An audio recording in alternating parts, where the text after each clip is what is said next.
So archaeologically, you don't even need the Bible for this, but archaeologically, that's evidence of a positive afterlife. So I am in the minority. I don't think that the Old Testament presents a consistently neutral or pessimistic view of this. Mesopotamia was really pessimistic. Egypt was like, yeah, I can't wait to die.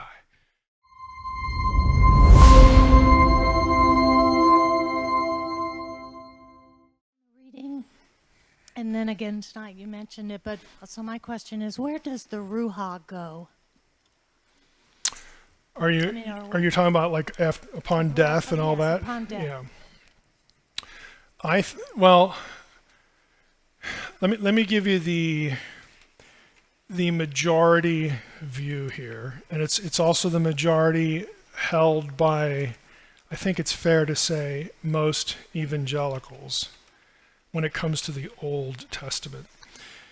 They will say things like, well, for the Israelite and for the Old Testament, when someone dies, their spirit goes to Sheol.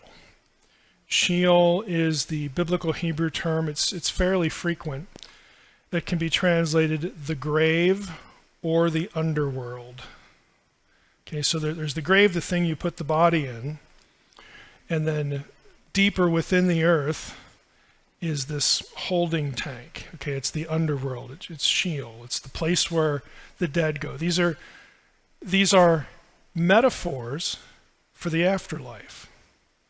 See, the afterlife doesn't have latitude, longitude, spatiality, and so it's very natural to think that when we die, we put people in the ground, and obviously that's where their body stays, so their soul must go down there somewhere too. And so that, gave genesis to this idea of the afterlife being the underworld. And lest we think that's odd, we still talk about that now. But we typically say, in the bad place, you're going to go down there as opposed to up there. Okay, but the dominant view is that Sheol is the answer, and everybody went to Sheol, whether they were good or bad, righteous or wicked in the Old Testament. I'm not there. Okay, that's not actually my view. I'm with the minority here, because I think there are places in Psalms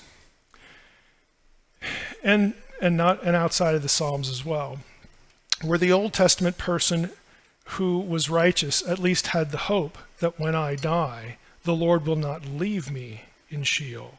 I will go to the realm of the dead, but the righteous, the hope was that the Lord would remove them. So you get a few verses in Psalms that talk about being in the presence of the Lord, walking with the Lord, all this. Well, the Lord's not living in Sheol, okay? It's somewhere else. It's where God is, and he's up there, not down there. He's not in the realm of the dead, he's up there. And then you have other verses about being buried, going to be with the God of their fathers. And archaeologically speaking, Israelites and other people would bury their dead with objects they used in this life.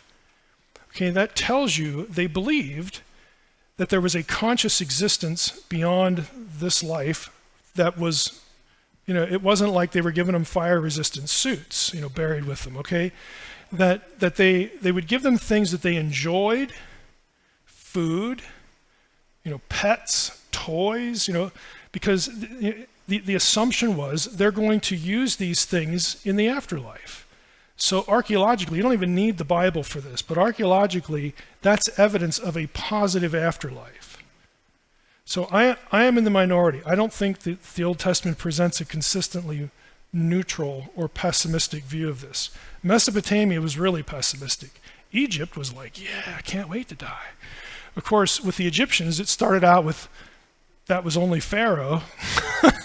And then later on in Egyptian history, the positive afterlife was democratized to other people. But they tend to be positive. Mesopotamians are like, this is just awful. But I think Israel is a little bit different. But I'm in the minority there.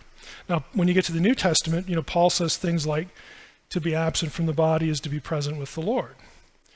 Now, New Testament scholars like to say, he's getting that from Greek philosophy and Plato this and that. Well, okay, I'm sure Paul read that stuff, but I'm also sure that you have passages in the Old Testament that convey the same idea. So I'm not buying the notion that Paul got his afterlife thinking from completely non-biblical sources. Okay, that's the quickest way I can hit that one.